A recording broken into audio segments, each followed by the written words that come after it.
Permit के ऊपर हमको फाइन करने जा रहे हैं, फिटनेस का फाइन करते हैं, हम इन कागजातों का शुल्क कहाँ से लाएंगे?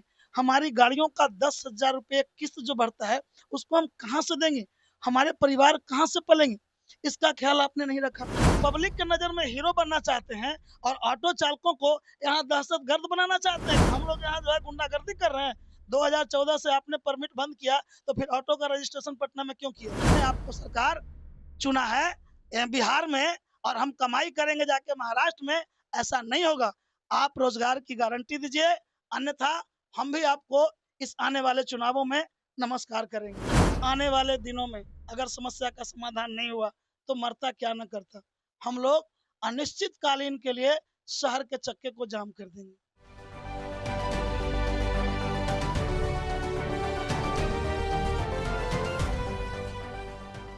नमस्कार, स्वराज पोस्ट में आपका स्वागत है। मैं वेद सिंह।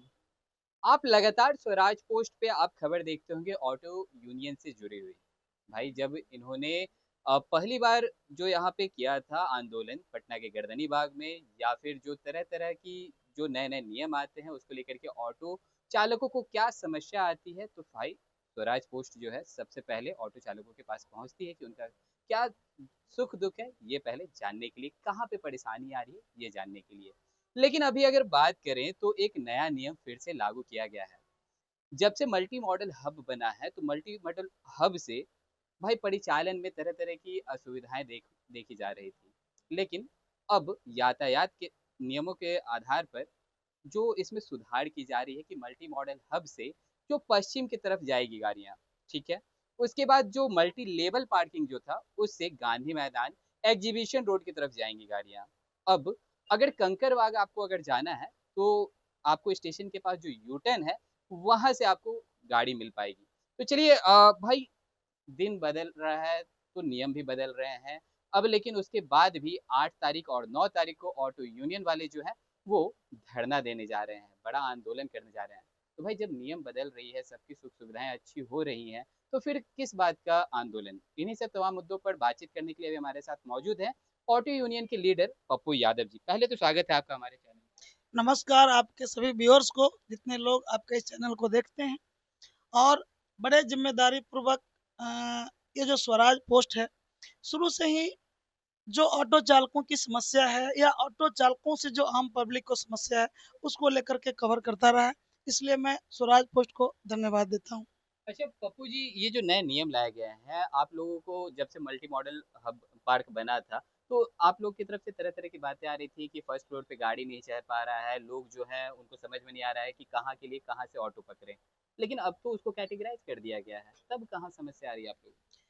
देखिए, जिला प्रशासन के पास जितनी भी समाधान है, उससे कहीं ज़्यादा समस्या हम लोगों के बीच मौजूद है।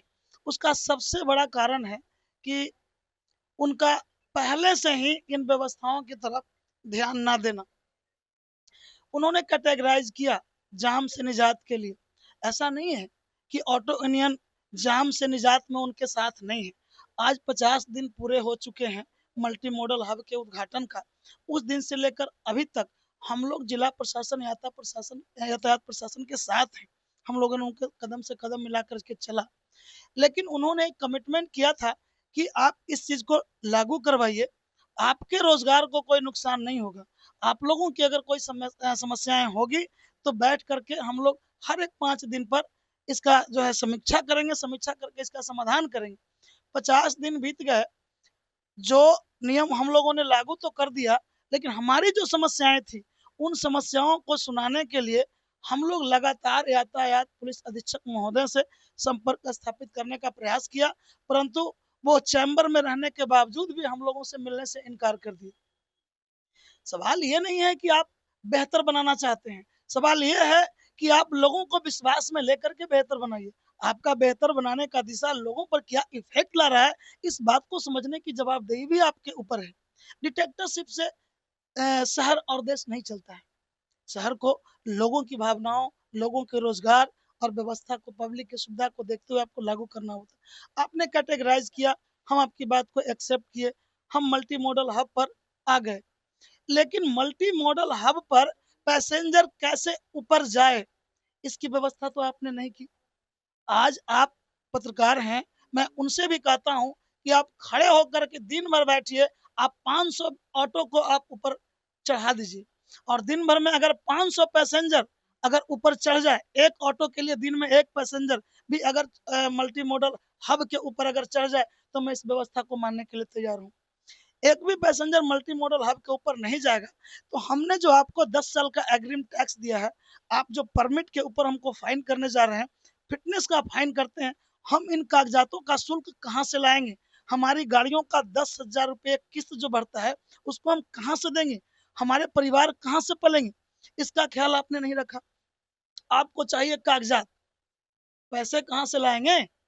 तो आप इस पर ध्यान दे नहीं रहे हैं, हम आपके पास जा रहे हैं तो आप बात नहीं कर रहे हैं। तो हमारा विरोध यहाँ होता है। आप जो कैटेगरी की बात की कि बिना सिनेमा के पास से पूरब की तरफ चलने वाले लोग चले जाएंगे, सिर्फ आकर के चले जाएंगे, पैसेंजर्स कैसे लेंगे? हम आते क्यों हैं सड़कों पर? हमने गाड़ियां क्यों खरीदी है? सिर्फ आकर के चले जाने के लिए या पैसेंजर्स लेने के लिए? सबसे बड़ा सवाल हमारा ये है, हम पैसेंजर्स कैसे लेंगे? हम जो रिजर्व गाड़ियां चलाते हैं, रिजर्व गाड़ियों के लिए पटना के सभी जगहों पर आप रिजर्व लोग क्यों करते हैं कि ताकि हम एक जगह से दूसरे जगह घर तक डायरेक्ट पहुंच जाएं। आप कहते हैं कि आप कंकड़बाग से रिजर्व लेके आ रहे हैं, आप बोरिंग रोड नहीं जा सकते हैं, फिर रिजर्व का क्या औचित्य है? और ये नियम आपको जानकारी के लिए बता दूं कि सिर्फ ऑटो चालकों के लिए है। ओला और उबर की गाड़ियां कहीं से उठाकर कहीं तक जा सकती है। ये जो आप पटना जंक्शन गोलंबर देख रहे हैं, उनका कमिटमेंट था कि कोई भी कॉमर्शियल वाहन पटना जंक्शन गोलंबर पर नहीं आएगा, परंतु ओला उबर रैपिडो की गाड़ियां धड़ल्ले से आ रही, हमारी ऑटो नहीं आ रही।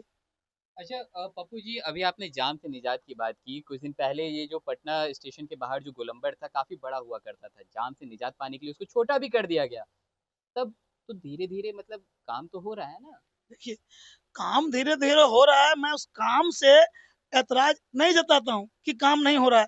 काम हो रहा है, लेकिन सकारात्मक दिशा में काम नहीं हो रहा है, काम सिर्फ दिखाने की दिशा में हो रहा है। अच्छा। गोलंबर को तोड़ दिया गया, हम्म, दिन भर गोलंबर पर कार पार्किंग और बाइक पार्किंग बना दी गई, अच्छा। रात में यह स्ट्रीट फूड पॉइंट एक तरह से कहिए तो पिकनिक स्पॉट बन जाता है। अच्छा। यहाँ पर किन्नर वेश्याओं का जमावड़ा लगता है, क्या अच्छा। पुलिस प्रशासन से छुपा हुआ है? आपने गोलंबर इसी मकसद से तोड़ा था, आप उस पर कहाँ हैं? आपका पुलिस प्रशासन कहाँ है? हम्म, सिर्फ हमको प्रतिबंधित कर दिए, हम्म, इससे आपका शहर जाम हो जाएगा, हमारे रोजगार को बाधित कर देने से शहर का जाम क्लियर हो जाएगा, आपकी समस्याएं खत्म हो जाएगी। हम्म, ऐसा नहीं है, जमीनी हकीकत कुछ और है। ये काम उस तरीके से हो रहे हैं जहाँ होते हैं दिखाने के और खाने के और। हम्म, जमीनी हकीकत उनके दिखावे के काम से बिल्कुल अलग है। हम्म, उसके अलावा भी हमारी समस्याएं यहीं पर खत्म नहीं हो जाती है। हमको 2014 से परमिट बंद कर दिया गया। हम्म, क्या प्रशासन को पता नहीं है? 2014 से आपने हमको शहर में परमिट देना बंद कर दिया और गाड़ियों का रजिस्ट्रेशन शुरू है। हम्म, आप गाड़ियों को धड़ल्ले से बेचे जा रहे हैं और आज आप हमको कह रहे हैं कि परमिट नहीं रहेगा तो 5,000 रुपया फाइन लेंगे। जी, ये भी 10 तारीख से ये भी नियम जो है लागू होने वाला है। अगर जिसके पास रोड परमिट नहीं है, 5,000 रुपए उस पर जुर्माना भी लगेंगे। आप तो वही मैं कह रहा हूँ कि आप पब्लिक के नजर में हीरो बनना चाहते हैं और ऑटो चालकों को यहाँ दहशतगर्द बनाना चाहते हैं कि हम लोग यहाँ जो है गुंडागर्दी कर रहे हैं। 2014 से आपने परमिट बंद किया, तो फिर ऑटो का रजिस्ट्रेशन पटना में क्यों किया? पटना के सड़कों पर 2014 से अभी तक बिना परमिट की गाड़ियां कैसे आई? एकाएक कितनी गाड़ियां नहीं आ गई? इसके लिए कौन रिस्पॉन्सिबल है? उस समय से आपकी प्रशासन की व्यवस्था कहाँ थी? आपने गाड़ियों को बिचवाया, आपने अपना टैक्स लेकर के सरकारी खजाने को भर लिया, कंपनी वाले ने हम लोगों से कमाई कर ली, आपके पुलिस वाले परमिट के नाम पर, फिटनेस के नाम पर हमसे वसूली करेंगे। आप सबका काम चलता रहेगा और हम जो बीवी के गहने बेच करके जो गाड़ी किस्त पर लाए हैं, उस गाड़ी को क्या घर पे ले जाके उस पर अ, सब्जी रोपेंगे? क्या करेंगे? इसका जवाब कौन देगा?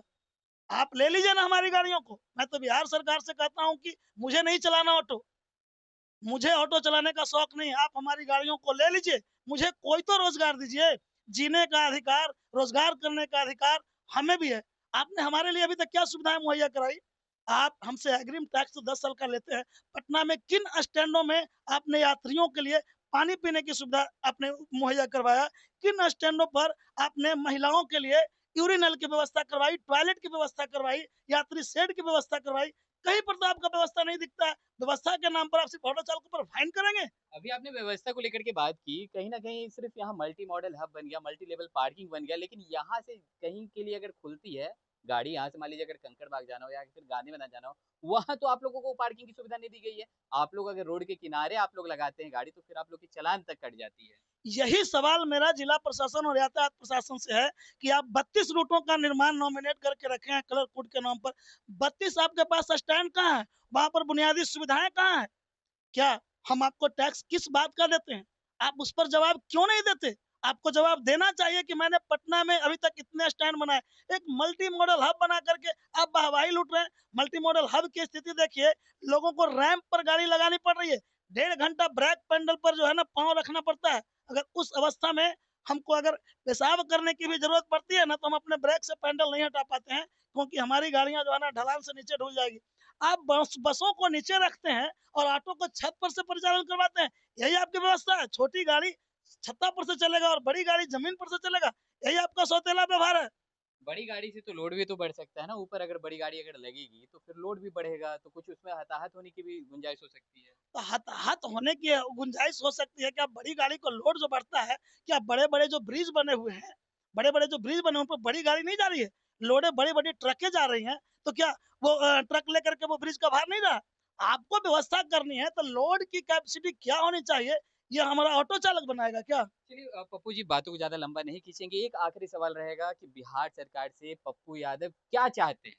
हम बिहार सामने सरकार देख करके बोलिए। हम बिहार सरकार से हाथ जोड़ करके विनम्र आग्रह करते हैं कि अगर आपको बिहार की जनता का, ऑटो चालकों का, गरीब लोगों का अगर परवाह है, तो आपके बिहार में रोजगार का कोई साधन नहीं है। तो आप जो लोग अपने जमीन गिरवी रख करके, अपना गहना जेवर गिरवी रख करके अगर स्वरोजगार करने के लिए आए हैं, तो उनको आप प्रताड़ित नहीं करिए, उनको व्यवस्थित तरीके से उनका रोजगार बाधित नहीं हो, इसकी व्यवस्था करिए। नहीं तो अगर आप इस तरीके से करेंगे तो इसका सीधा संकेत है कि आप लोगों को पलायन के लिए मजबूर कर रहे हैं। और अगर आप पलायन के लिए मजबूर करेंगे, तो हमने आपको सरकार चुना है बिहार में, और हम कमाई करेंगे जाके महाराष्ट्र में, ऐसा नहीं होगा। आप रोजगार की गारंटी दीजिए, अन्यथा हम भी आपको इस आने वाले चुनावों में नमस्कार करेंगे।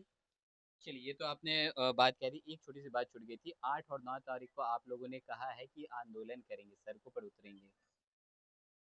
8 क्या और है 9 पूरा तारीख, मामला? ये जो तमाम मुद्दे हैं, जो आपको हमने कहा कि 2014 से जो परमिट बंद है, परमिट लेने के लिए अगर हम जाएंगे तो परमिट वो देंगे नहीं। अगर रूट परमिट भी देंगे तो हमको उस समय से लेकर अब तक का फाइन जोड़ा जाएगा।